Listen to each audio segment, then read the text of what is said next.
Hi guys, in this video I'm going to show you how to apply some basic combinations to a boxing bag. So the first combination I'm going to show you is your jab cross. So we get into our fighting stance, we step off the front foot and throw the jab, return that back to your face and then throw the cross, protect your face. So jab, cross, stepping back, jab, cross. To apply the jab cross to a boxing bag, I tend to stand a little bit further away from the bag so I can step in, throw my jab and then land my cross and then stepping back. So from here we're going to go 1, 2, back out, 1, 2, back out, and then you can gradually build up the speed.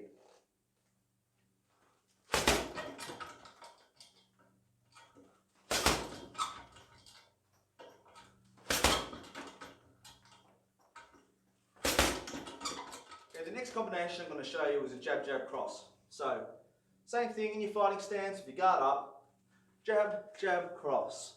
So, 2 of your lead hand, jab, jab, and cross from the rear. Jab, jab, cross. This is how we apply it to a heavy bag.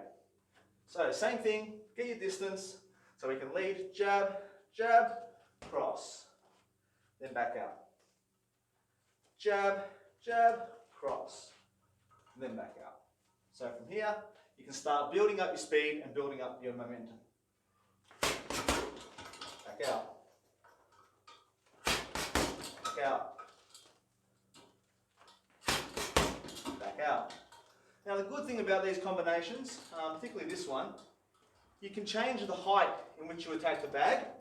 So you can jab to the head, jab to the body, cross to the head, or jab to the head, cross to the body, jab to the body, cross to the head, back to the body. So you can mix up the combinations. The next combination is going to be a jab, cross, rip. So again, in our fighting stance in our guard, jab off the lead hand, jab, cross off the rear, cross, and rip off the lead hand, rip. So remembering to use our feet and pivot on our feet when we are throwing our punches. Make them big, make them gross, yeah? So we're going to make them big, and then once you start getting better and better, they come smaller and smaller, so you can barely see them sometimes. So again, we're going to go jab, cross, rip, okay? So the rip can be to the body. If you miss the body, generally it's an uppercut, but jab, cross, rip. Now let's put that onto the bag. So again, jab. With this one, I like to step in, bang, and get my cross in. That way I'm ready to throw my rip. Because if I go jab and stay there and cross, my rip's too far away. So what happens there is I throw my cross, I have to step in and throw my rip, which you can do too. But I like the combinations to flow a little bit more. So from here, I'm going to go jab, cross, rip. Stepping back. And then we can start building up your speed. Back out. Back out. Back out. Back out. The next combination is going to be a jab, cross, hook. So, again, in your fighting stance of your guard, stepping, lead hand throws the jab. Rear throws the cross, then the lead hook. Stepping back. So you've got jab, cross, hook. Now let's apply that to the bag. Again, get your distance. So you're stepping in to throw your combinations. Okay, so you're going to step, jab. Same as I did with the rip, I'm stepping into my cross so I can throw my hook. Okay? If I am too far away, my hook will technically miss, or will become a really wide hook, which opens you up for being counter-attacked. So you want to try to prevent that. So you want to keep it tight, and it's tight, and tight. It's all tight and close, okay? So practice that a few times. Jab, cross, hook, back out. Jab, cross, hook, back out. And then you can start working with some speed. So from here, back out, back out, back out. This next combination is one of my favourites. So basically you're going to do a jab, cross, then you're going to throw a rip to the body, and on the same hip, come back with a hook. So we're going to go in our guard, fighting stance, jab, cross, rip, hook.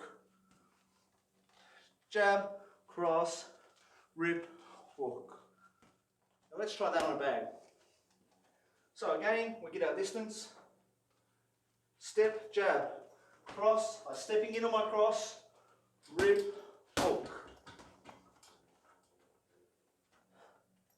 Jab, cross, rip, hook. And then you can start speeding it up.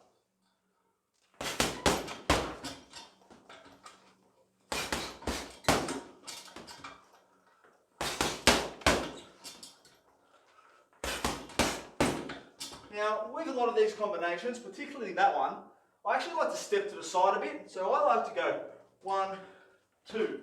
I'm going in this direction. 3, step, 4. So you can actually start working around the bag, which I think is pretty cool, and a little bit more practical in a fighting situation. So from here, we're going to go 1, 2, stepping, bang, bang. Okay? Same combination.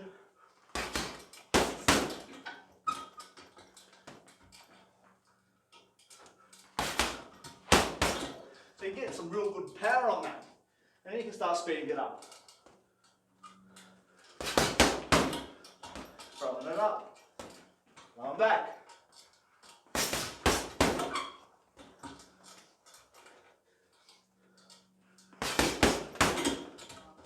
So there you go, guys.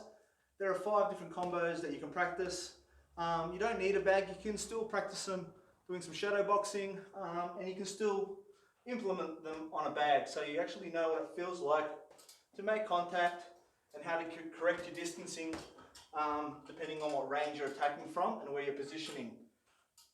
A good way I like to practice these drills is by doing 1-minute rounds. Okay, so I'll start off a session, I'll do a full body bag round sort of thing, where I'm just walking around the bag, just working on technique, getting the body warmed up, moving the body a bit. Then I'd break these combinations down into their own rounds. So I do each combination for a minute. I generally have about a 30-second rest between each round. So you can intensify the rounds based on that one combination. So you're practicing it over and over and over again. Practicing the basics is key. Doesn't matter what sort of sport, martial art, anything you do. Basics are key. And then I finish off by doing 2 or 3 full body bag rounds. Full bag rounds again, with technique emphasis. So give it a go and let me know what you think. Cheers.